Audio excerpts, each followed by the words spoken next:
یو بادشاه وی چې ته په لاره روان دا دې پورې وایم چې دا بخنه به د زړه نه غواړي داسې به نه کې د خولې نه موږ توبې وباسو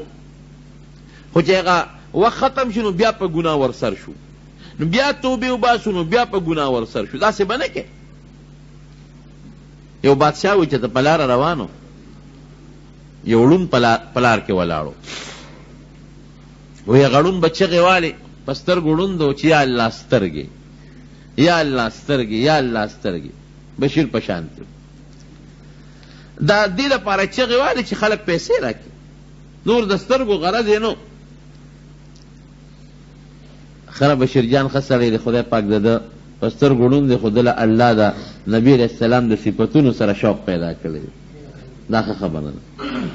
یعنې ولې قدیم چې ته بازار کې ولاړ وې انسان دی که نه داسې ډېر نابیناګان دي چې سوالونه کوي په بازارونو فټپاتونو کې ګرځي او رسوا ګرځي شکر دی خدای پاک د ده تعلق د نبی کریم صلی الله علیه وسلم د مدح او د صفت سره پیدا کړی دی دا ډېره د خوشحالۍ خبره نو الله سترګې سترګې دې لپاره چې خلک پیسې راکړي بادشاه پې روان شو وی ړونده څه غواړئ وی صاحب سترګې غواړم کله نه یې غواړم وی دونه کلونه دلته ولاړ یم سترګې غواړم د الله نه سترګې غواړم هغه سترګې نه غوښتې پیسې غوښتې چې د خلکو راته توجه پیدا شي ورسره راکړي وی ښځه واپس راځم او که سترګې د نه وي سرمن دې وباسم چغې وی سترګې خلکو له دې غوږونه وخوړل او سترګې نه درکوي او چغې وی الله ته پولیس یې پې مقرر کړه چې دې رانه ونه تښتي بادشاه لا اوس سړي ړوند وی چې دا څه په مصیبت واوړېدم دا خو ما چغې والې چې خلک پیسې راکړي اوس ما له به سترګې د کوم ځای نه میلاوېږي او دا خو اوس بادشاه راغی او سترګې مې نی خو ما واقعي سرمن به رانه وباسي پرېږدي مې نه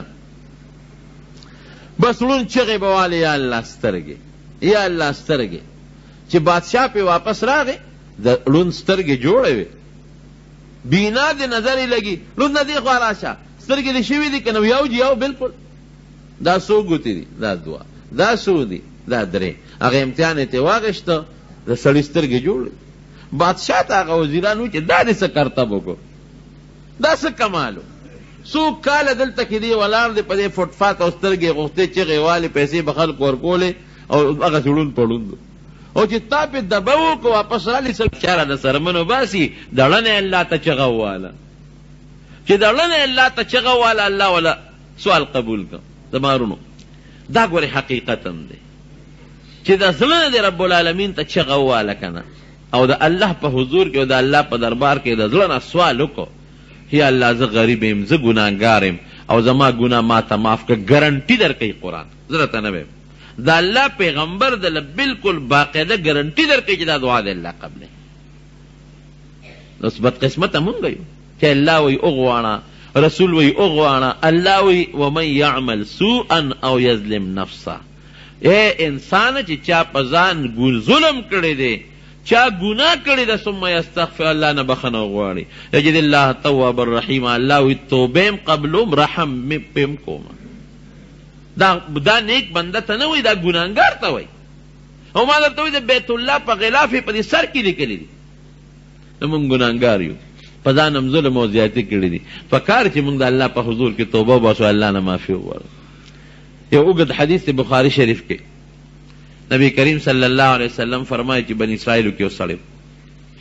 ګناهګار و ډېر کله چې مړ کېده بچي ځان ته راغونډ کړل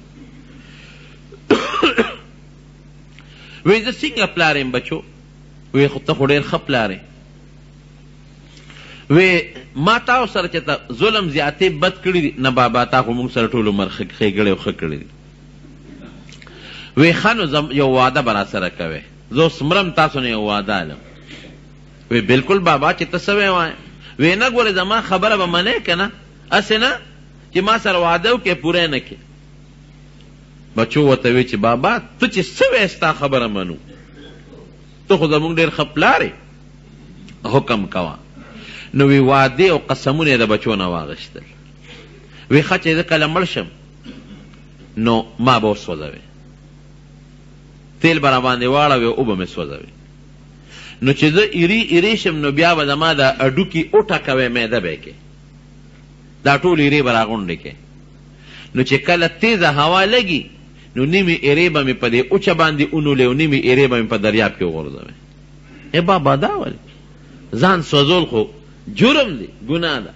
یاره وی ما ډېره زیاته ګناه کړې ده، ډېر ګناهګار یم، او که الله ته ور مخامخ شم که نه نو دومره سزا به راکړي چې داسې سزا به هېڅ چا علم نه ورکړي. یریږم د الله نه. راشه دا کار به وکړم که په دې مې الله وبخي چې زه یاره به ځان یې روک کړم زه پر بلا ورپسې، که په دې چېته معاف کړم. دا ساده سړی اوس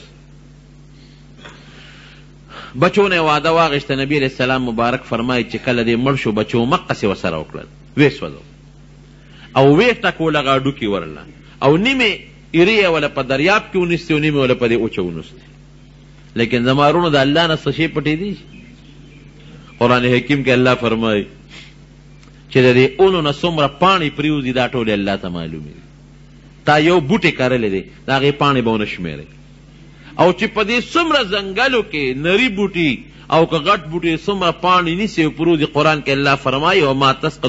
تسقط من ورقة الا یعلمها، او هغه وړې دانې د غنم د جوارو یا داسې تخمونه چې هغه په خوردبین او په دوربین هم په نظر نه راځي هغه هم الله ته معلوم دي چې په ځمکه کې څومره دانې پرتې دي. د الله نه کم شی غیب دی. بهر کیف الله تعالی هغه ایرې راغونډې کړلې د اوچې نه او د دریاب نه دې ته واپس جوړ کړ او ځان ته یې ور مخکې کړ. بنده دا دې ولې کړي دي؟ جرم د پاسه جرم، یو خوا دې ګناه وکړه، غلطي دې وکړه، او بیا دې بچو ته وصیت کو چې مو سوځوي او زما ایرې ایرې کې. دا دې ولې کړي؟ نبی علیہ السلام فرمایي ګوره ښکلې ټکې ورته وایي من خشیتک یا ربي، پروردګاره ستا نه یېرېدم که نه، ستا د یرې نه مې کړي دي، ډېره زیاته ګناه مې کړې ده، سترګې مې در سره نه شوې لګولې،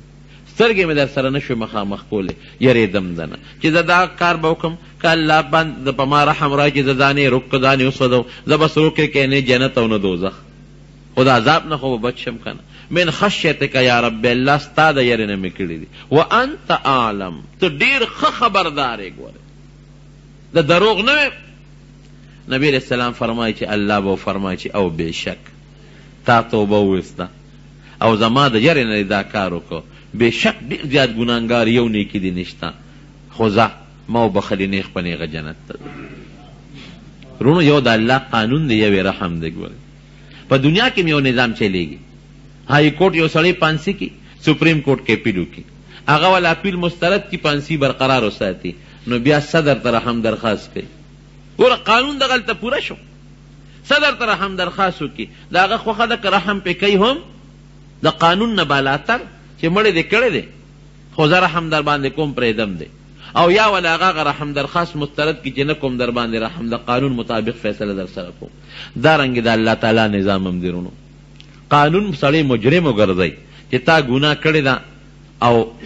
ته مجرم یې، جهنم ته به ځې، لیکن په یو معمولي ادا چې هغه ستا الله ته توبه استره، الله ته دې معافي وکړې ده، الله تعالی در باندې رحم وکړي. نو د الله رحم قهر یم سره سم نه دی، خو رحم یم ګورې سره سم نه دی.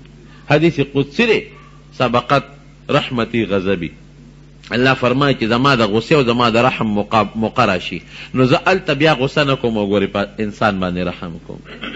زما وروڼو قرآن حکیم کې الله فرمایي چې زما په حضور کې توبه وباسئ، خو په اخلاص توبه. ګورئ توبتن نصوحه، په اخلاص توبه. او د اخلاص د توبې شرطونه درته ما ذکر کړل. یو به په ګناه ستومانه شي چې ارمان که دا ګناه مې نه وې کړې ښه به مې کړې. دویم ګناه به بنده کې چې کومه ګناه دې کوله. او دریم آینده له به قصد وکړي چې بیا به دا ګناه نه کوم. او څلورم د الله نه بخښنه او معافي به وغواړئ. نو نبی علیه السلام څه فرمایي؟ ای انسانه وی که ستا ګناهونه د دې ځمکې نه واله تر د اسمان د غاړو پورې ورسي، د ځمکې نه واله کوم ځای پورې؟ د اسمان د غاړې پورې دومره ګناهونه دې وکړل او ما نه دې معافي وغوښته، دا ټول به درته معاف کړم، هېڅ پروا مې نشته. ای انسانه که ستا ګناهونه د دریاب د اوبو عمره شي، دومره زیات شي او ما نه دې بخښنه وغوښته، دا ټول به درته معاف کړم او لا ابالي، هېڅ پروا مې نشته. او ای انسانه که ستا ګناهونه د دې ټولې دنیا د شګو مړه شي، دا شګې به څوک وشمېري او ما نه دې بخښنه غوښته، دا ټول ګناهونه به راته معاف کړم، ولا ابالي، هېڅ پروا مې نشته.